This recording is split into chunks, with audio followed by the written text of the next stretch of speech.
本月的 IGN 独家报道将继续聚焦《天外世界2》。此前我们已经介绍了本作新奇的武器系统以及 RPG 机制的重做，而这次我们将深入探讨战斗系统的各种细节，从敌人的行为模式到本作的难度设计。战斗设计师 Rob Donovan 和首席系统设计师 Kyle Koenig 向我们详细讲解了黑曜石是如何重新构建《天外世界2》的玩法，从而带来更出色的战斗体验。So we've added a lot to the combat experience in The Outer Worlds 2. That was something that we identified that we could really sort of polish up and improve on, modernize a little bit, and add some really interesting features that we've been having a lot of fun with over the course of development. So one of the things that you can do now is parkour. You can climb on things, you can mantle up onto objects, you can vault over them, you can slide, which adds a lot of sort of mobility and your ability to sort of escape, navigate around the battlefield, put some objects between yourself and your enemies, and otherwise get to sort of places that you maybe couldn't before. So that it feels a lot more interesting to just move around the world. It's a lot of fun, and we have some cool RPG elements that sort of stack onto that and allow you to do things like sliding while shooting and vaulting, and for players that want to use the environment, there's just a lot more to do. We also have grenades. You can throw grenades now. Enemies can throw grenades at you to flush you out of cover. NPCs are using cover now as well. So the whole combat experience is way more dynamic, way more interesting, both from the player experience, actually navigating around, being able to use grenades, flush enemies out of cover, to use some of your resources in maybe more challenging combats, and also to react to what these new enemies are going to do to you. We think that they're now a much more challenging encounter, and they might surprise you sometimes, which is something that I'm really looking forward to players getting their hands on. As Rob mentioned, all the different tools that we've added, we've integrated into our RPG systems. Have perks and flaws and all the sorts of elements that improve various elements of them. Leadership players making use of their companions more than a soldier player or a rogue might. Rogue players taking stealth to their advantage to sneak up on enemies and take them out before the fight. Science players using gadgets like tactical time dilation and the shield gadget to really take advantage of those tools. And of course just soldier players using their vast array of weapons to take enemies out. So from the very beginning, we knew we wanted to step up that weapon feel and moment-to-moment gunplay. So we looked at other games like Destiny, Call of Duty, Modern Warfare came out right as we were entering pre-production. So we looked at all those games, reviewed, okay, what do RPGs do well about gunplay, and what do these games do well? So we looked at things like, what do stats drive well, such as damage, range, things that feel good to progress over time, and what do things feel bad, like sway and spread and recoil, that we can really step back on and let just feel good from the get-go. So we would compare and contrast what we're doing against those other games and see, okay, what feels good from the start. There's a role for RPGs that are FPS RPGs to sort of increase the accuracy and the precision and the handling of guns using the RPG skills. But we wanted to make sure that even sort of the basic weapons that didn't have a lot of RPG mechanics within them still felt good to use from the get-go. And the RPG mechanics are another layer that you can add on top of that. A lot of what we've added in terms of the movement and the resource management and things allow you to play sort of your own way. We've got different kinds of armor, light, medium, and heavy, which each sort of feed into a different kind of play style, faster, but maybe less resistant to damage, or a sort of tanky player that doesn't mind getting hit by a number of things because you're going to deal the damage right back. The grenades, of course, as I mentioned. We also have various strengths and weaknesses based on our creatures in the game and our auto mechanicals. There's a lot of different ways to engage with the systems in the RPG, both in terms of going into a menu and putting points into things, but also in the sense of gathering gear and being able to think through, if you're clever, how that gear is going to affect different kinds of combat encounters. So we have some very fast-moving enemies, and if you use TTD to slow them down, you'll have a much easier time. So maybe you want to use TTD because you're having trouble tracking fast-moving flying things. Or maybe you want to double down on that tank play style. You want to put on the heavy armor, you want to use the shield gadget, you just want to kind of not worry about health for a while and just go through and stomp a couple of guys before you have to really think too much about min-maxing. We also have, because we don't have a level scaling system anymore, we have a lot of opportunities for players to challenge themselves. If they think that their playstyle and their particular build is really working out well for them, they can opt into some harder challenges across the course of the game and see if they have what it takes to sort of go above and beyond what another kind of player with a different kind of build might have. Yeah, and using those tools to your advantage, whether you're a player that's really trying to min-max and take the most out of like your play style, or someone who looks to gear and equipment as a way to supplement your weaknesses. Rogue players realizing, oh, I'm really squishy, and if I get caught, I'm gonna die. Looking to use, okay, well maybe I'll use sniper rifles or long-range equipment to take out things that are really threatening early, or even something as simple as automechs are a real challenge to me because I like to use weapons like SMGs and shotguns which bounce off their armor, taking some shock grenades to deal with them early and lock them down so that they can't blow you up as quick as possible. I'll add, crucially, despite the previous answer where we said we wanted to make sure that the guns handled well from the get-go, we don't want to eliminate any sort of decision-making and skill in player builds and cleverness, really. A lot of what we love about The Outer Worlds 1 is that approaching different combat encounters from different angles could give you some big advantages. We want to retain that and tie it even more tightly to the RPG mechanics. Not doing level scaling seems like a simple change, but it has enormous ripple effects over the way that we create the game. Enemies now are at what we're calling tiers, and so each enemy has its own set of stats and its own damage values, health values, and damage prevention based on armor and things. And those are static throughout the game. So early on, some of our more difficult, higher tier enemies will be more difficult just from a math perspective. They're gonna hit you harder, they're gonna take less damage, and when they take damage, they might have a higher health pool. Meanwhile, towards the end of the game, if you want to return to some of the regions that you've been to before, you'll find that those enemies are just how you left them.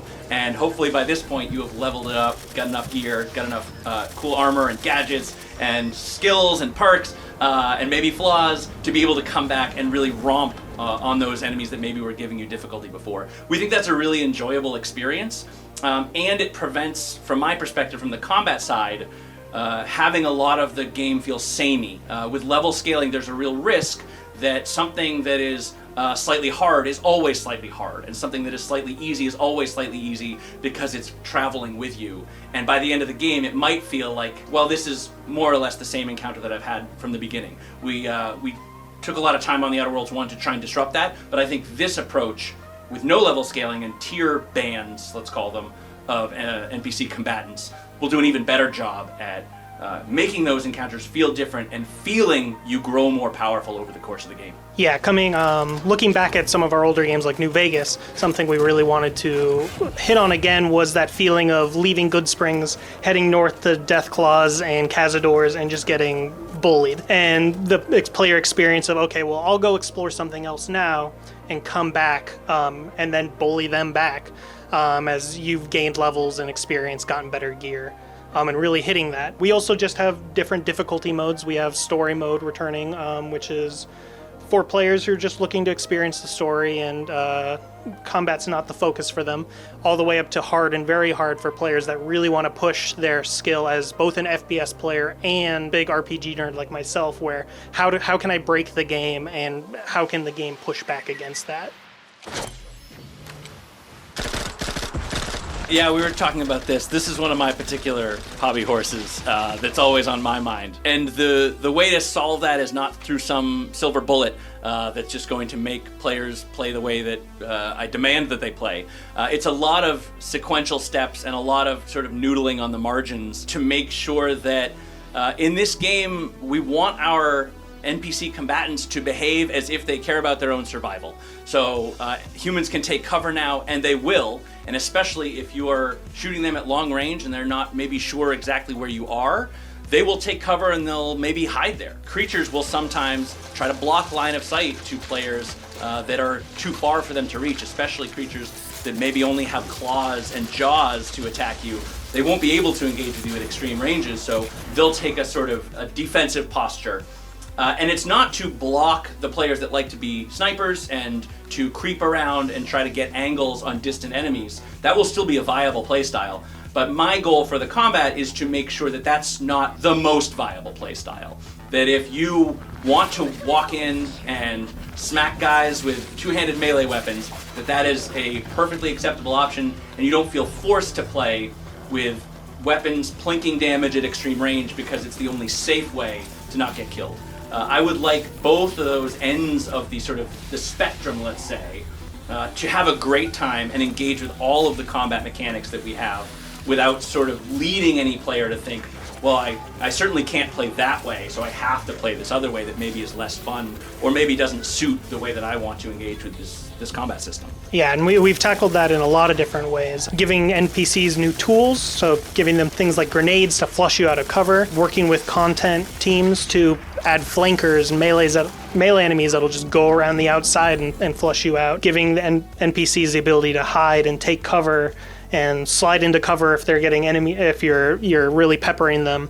All sorts of tools like that to really diversify the options the player has to take in order to deal with combat. Yeah, and I am under no illusion that we will entirely solve this problem and that no players will be able to exploit. I've seen speedruns. I know how it works. But really the point is to make sort of all the play styles viable and interesting and fun throughout, and not have one particular play style be so strong that you're encouraged to use it even if you don't like it. Gateway to transcendence. My piety is the key. I will say that we are not aiming to be avowed level of melee combat. We consider them a melee first game with obviously ranged weapons in the mix. We consider ourselves to be a ranged first game with melee in the mix. And what we've tried to do is make sure that our melee combat has the ability to support a few ranges of playstyles. The stealth player that wants to sneak through the grass and stab guys in the back. So we have a series of melee weapons that accommodate that and in some cases really make that more fun and more interesting. And then we have the sort of two-handed melee weapons, the big ones, that have a bunch of perks associated with them that will allow you to unlock more variety in your melee attacks.